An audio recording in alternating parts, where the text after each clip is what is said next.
পুরা বাড়ির কাজ তুমি করাইছো, আমার আব্বা ভাই বাড়ি আমি কিছু চাই নাই, মাদ্রাসা করো, আমি কবরে ভালো থাকবো। আব্বা তুমি সব করাইলা, হয়ে গেল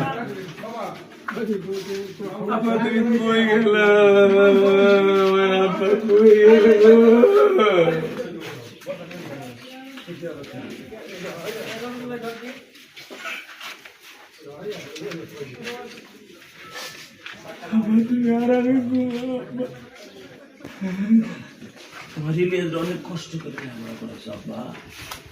আব্বা আমি ধনীর ছেলে না, গরিবের ছেলে আব্বা। আমার মতো ফকিরের পোলা আজকে সব কিছু তুমি আমার দোয়া করে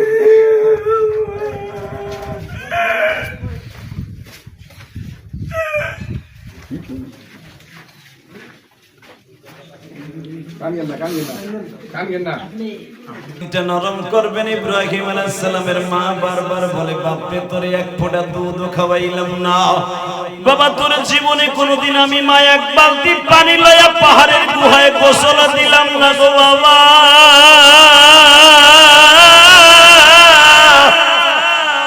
তোর এত সুন্দর বডি, যেই বডির মধ্যে একটা কালো দাগও নাই, একটা চুলকানিও নাই, তোর ভালো কোনো বিছানাও ছিল না, লতা পাতা বিছাইয়া ঘুমাইতি। আমি তো মনে মনে ভাবছি তোর গায়ে বুঝি খুদ্দি পাসরা হইব, চুলকানি হবে। বাবা তোর শরীরের মতো ফ্রেশ কোনো শরীরেই জেরুজালেমের মধ্যে নাই গো বাবা, এই হিব্রুন শহরে নাই।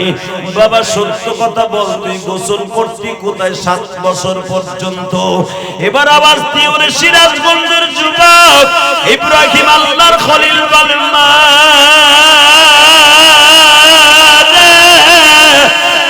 আমি 2 দিন পর পর গোসল করতাম। গোসলের টাইম যখন হইতো আমি আসমানের দিক তাকায় বলতাম, মালিক আমি গোসল করব, পানি দাও, বৃষ্টি দাও। মা বৃষ্টি খেলে আমার ওইখানে আল্লাহ এক খন্ড মেঘরে বলে দিত, আমার ইব্রাহিম গোসল করবে। তা তোর যে লুঙ্গি নাই, কাপড় নাই, কেমনে কি করতি? কেমা নদী পারে 21 সেট কাপড় লইছি, এ কি তুমি আমারে দিছো? এই যে পায়জামা, লুঙ্গি, ও মা বৃষ্টিতে আমার ভিজাইতো, 30 সেকেন্ড পরে রোদ্রে আমারে শুকাইতো। আমি মনে মনে ভাবছিলাম, বৃষ্টি বুঝি খোদা, রৌদ্র বুঝি খোদা, পাহাড় বুঝি খোদা, কোরআনে আছে না? ভাবছিলাম এই গাছ বুঝি খোদা।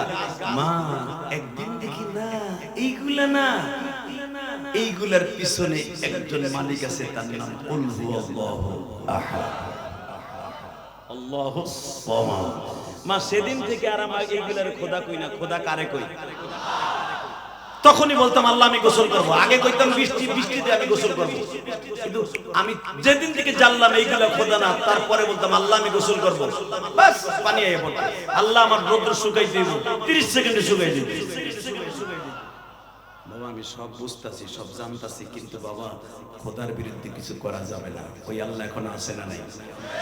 এখনো আছে না? ইব্রাহিম আলাইহিস সালাম 5,500 বছর, 6,000 বছর আগে দুনিয়া আসছিলেন। আল্লাহ বয়স হয়ে বুড়ো হয়ে গেছে। ওই যে একজন আগ করে গেছে, ভাবতেছে আল্লাহর বয়স হয়ে গেছে, বেটা বুড়ো হয়ে গেছে, দাড়ি মুছ পেকে গেছে। নাউজুবিল্লাহ বললেন না? এইবার আওয়াজ দিয়ে দেখায় দাও, যে আল্লাহ ইরানকে এত বড় বোমা দিয়া সাহায্য করতে পারে, ওই আল্লাহ এখনো পর্যন্ত বাংলার জমিনে কোরআনের বিরুদ্ধে, আল্লাহর বিরুদ্ধে, মাদ্রাসা মসজিদের বিরুদ্ধে কেউ কথা বললে ওর বিরুদ্ধে এরকম উলামা একরামকে খাড়া করে ওর বিরুদ্ধে কুত্তার মতো মারার মতো শক্তি আল্লাহ করে দিতে পারে। পারে কি পারে না? জোরে বলেন, পারে কি পারে না? দুধ খাওয়া বাচ্চার হাতে শেখ হাসিনার পতন। কথা কন না কেন?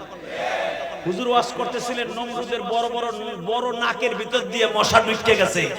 এই মুসলমানের বলে এমনি এমনি না, টাকা নাই দিকে ইব্রাহিম আলাইহিস সালাম 17 বছর বয়সে জেলখানায় গেছে। জেলখানায় কেমনে গেছে এখন কাঁদবেন। হঠাৎ করে ইব্রাহিম আলাইহিস সালামের বাপ সে খোদার পক্ষে কাজ করার লেগে কতগুলো পুতুল মাথার উপর উড়াই দিয়েছে। পুতুলগুলা প্রায় 5 কেজি 10 কেজি ওজনের একটা জাকার মধ্যে কইরা প্রায় 32টা, কেউ বলেন 12টা, কেউ বলেন 32টা পুতুল জাকার মধ্যে দিয়া পয়সা বাজারে বিক্রি করে। ইব্রাহিম আলাইহিস সালাম মনে মনে ভাবলেন আমারও পানির পিপাসা লাগছে, আমারও পানির পিপাসা লাগছে। ইব্রাহিম আলাইহিস সালামের বাবা কুমার ছিল, কুমার ছিলেন যারা পুতুল বানায়। তো কুমার গো বাড়িতে কিন্তু বড় বড় তাগারির মধ্যে পানি থাকে। হে কথা কন না, বিশাল বড় কোরের মতো তাগারি ছিলেন না? তো ওই জামানায় তার কুপা ছিল না। অনেকে কয় কুয়া পুহুনের পুষ্কুনের ভিতর চুবাইছে, পুষ্কুন নাইবে কইতে মিয়া।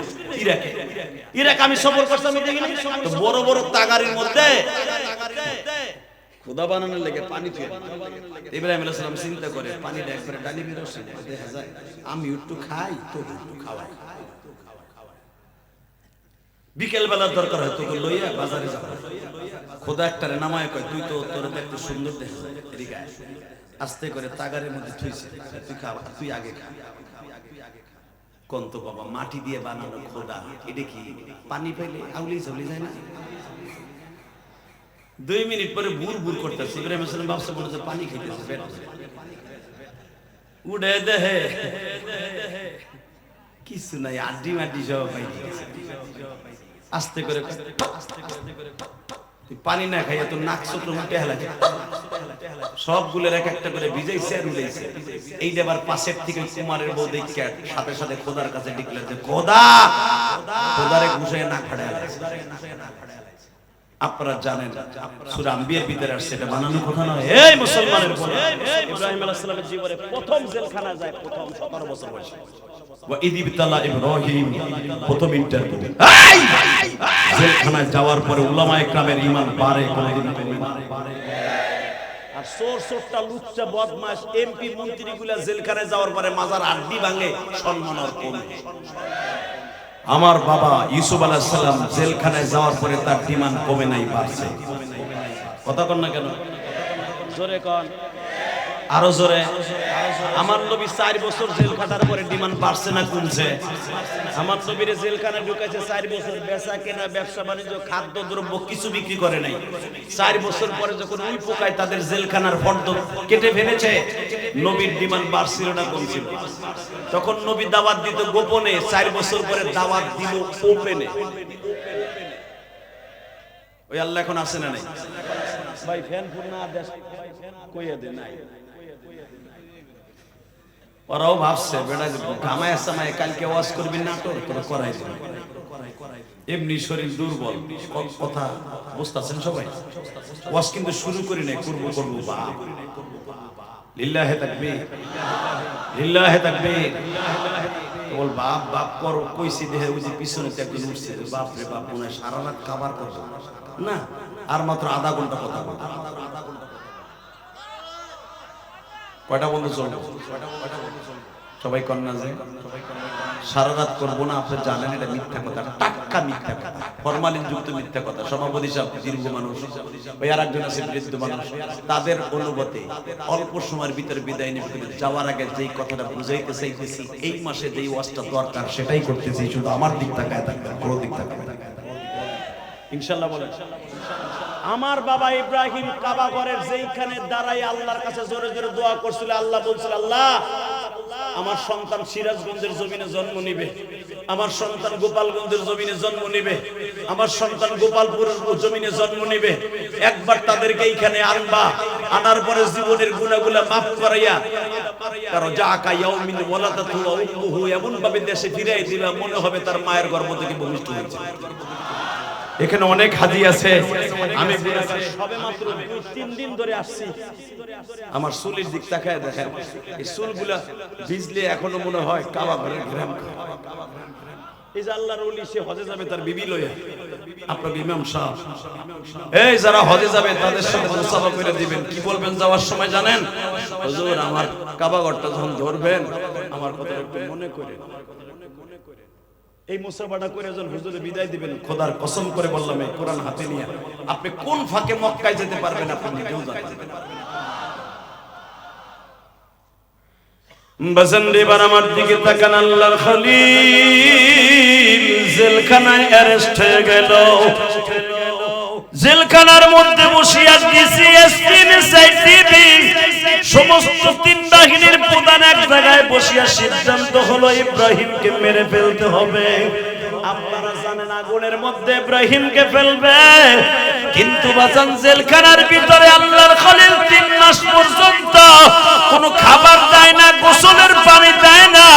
আল্লাহর খলিল গোসলের টাইম খলিল ডাক দিয়া কয়, মালিক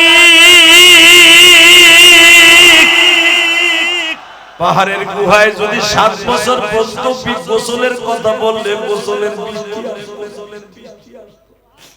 জেলখানায় কি বৃষ্টি দিতে পারবে? আল্লাহর খলিল জেলখানার বারান্দায় দাঁড়ায় ডাক দিত, মালিক গোসল করবা। কয়েক সেকেন্ডের ভিতরে গোসলের বৃষ্টি চলে আসতো বাবা। আল্লাহর খলিল বলতেন, মালিক খাবার খাবো। কয়েক মিনিটের ভিতরে ভুনা গোশত রুটি চলে আসতো। বাসান্ডে আল্লাহর খলিল এইভাবে 3 মাস জেল কাটার পরে হঠাৎ একদিন দেখে আমার জন্য চরম গাছ লাগানো হয়েছে, আগুনের মধ্যে ফেলে আমারে মেরে ফেলবে। আল্লাহর খলিল যায় না মাস্টা বিছাইয়া মালিককে ডাক দিয়া কয়, মালিক এই জেলখানার থেকে আমার হাতে পায়ে রশি লাগাইয়া টাইনা লইয়া চরক গাছে উঠাইব। এমন চরক গাছের পিছনে আগুনের কুণ্ডলী জানানো হয়েছে, আগুনের ধূপ করা হয়েছে। কোন পাখি যদি 9 মাইল উপর দিয়ে উড়ে যায়, গলিয়ে যায়, ওই আগুনের মধ্যে আমার ফেলবে, আমি পুড়ে যাব। তুমি ছায়া ছায়া দেখবা, তাইলে আমার পাহাড়ের গুহায় কেন বাসা রাখলা মালিক?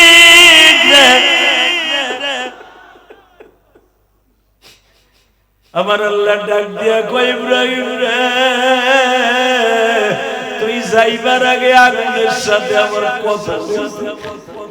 কুলনায়ানা রুকুনি বারদাও ওয়া সালামান আলা ইব্রাহিম।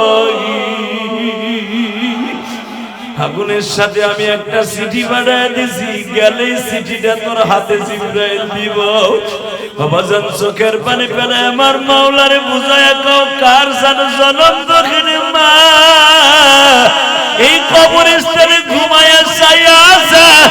বাবা তুই ওখানে বসে 1 ফোঁটা পানি ফেলে, আমি তোর চোখে পানি দেখলি কবরে যাব। পুরা রমজান মাসটা ভালো ছিলাম বাবা, পুরা রমজান মাসে কোনো জাহান্নামের দরজা খোলা হয় নাই। শাওয়ালের 1 তারিখ চাঁদ ওঠার পরের থেকে জাহান্নামের দরজা খুলে গেছে। বাবা আমার কবরে জাহান্নামের তাপ দেয়া হইতেছে। বাবা আমি দৌড়াই আর চিল্লাই, কেউ আমার ঠান্ডা করতে পারে না। বাবা তুই ওয়াজে বসছস না, হারাইনি আদের সাথে 2 ফোঁটা চোখের পানি দিয়া আমি মাও আমার আল্লাহর কাছে বুঝায়া, আল্লাহ আমার বাবার কবরে মাফ করে দাও।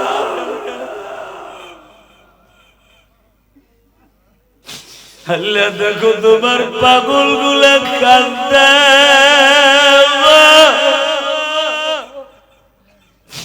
আমি ইলিয়াসুর রহমান জিহাদি 12 বছর বয়সে মা হারাইছি।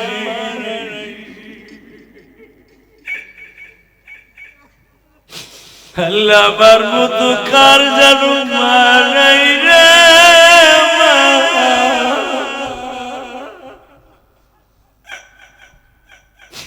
সভাপতি সাহেবের হয়তো মা বাবা কেউ নাই।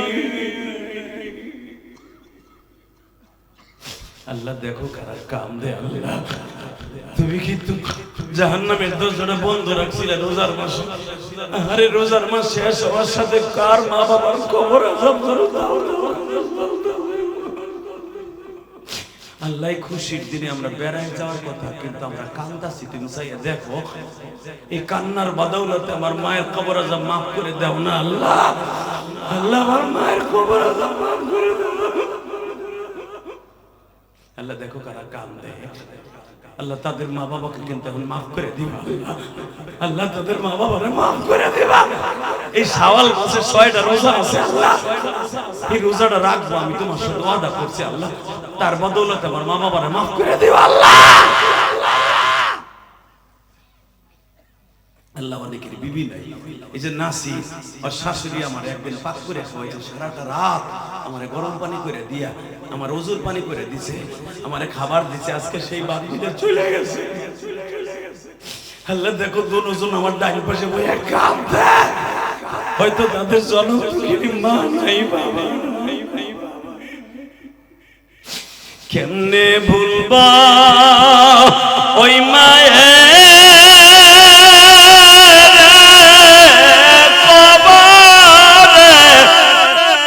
আল্লাহ তুমি মাফ করে দাও আল্লাহ। আল্লাহ গো, আমরা তো কত আনন্দ ঈদ করছি, ঈদের জামাটা গায়ে দিছি বাবা, আমার মায়ের কাপড়ের কাপড়টা পয়সা গেছে আল্লাহ, আমার বাবার কাপড়ের কাপড়টাও গায়ে নাই। তুমি কিন্তু আমার বাবা মায়ের রূহটাকে জান্নাতের আলা মাকামে পৌঁছাই দিও আল্লাহ, কবরটা জান্নাতের টুকরা বানায় দিও। সভাপতি কাঁদে, তার পাশের পাগল কাঁদে, আলে মোলামা কাঁদে, যুবক কাঁদে, তোমার কি মায়া লাগে না আল্লাহ?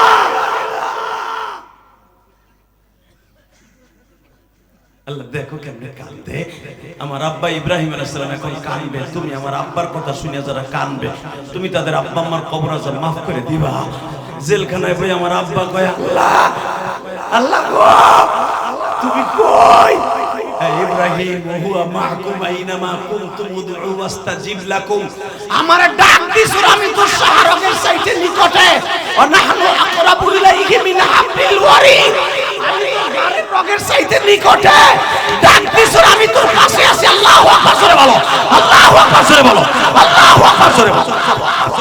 আমার আব্বার শাহরগের চাইতে যদি কাছে থাকে আমার আল্লাহ তোমার কাছেও আল্লাহ এখন বসা। এ মুসলমানের বলে এখন ডাক দিবা চোখের পানি দিয়ে, আমার আব্বারে সরক গাছ উড়াইছে আগুনের মধ্যে ফেলবে, আমার আব্বারে ডাক দিয়ে কই ইব্রাহিম ভয় পাইস না, আমি মালিক তোর সাথে আছি। আগুনের মধ্যে পড়েই দেখে আমার আব্বার মধ্যে সিয়া। বাবা একটু সুবহানাল্লাহ জোরে কোন যায়। যুবক আমি আবার বলছি, আমার আব্বা আপনার আব্বা আমার আব্বা সারা দুনিয়ার আব্বা, এমনকি আমার নবীর আব্বা, সমস্ত নবীর বাবা।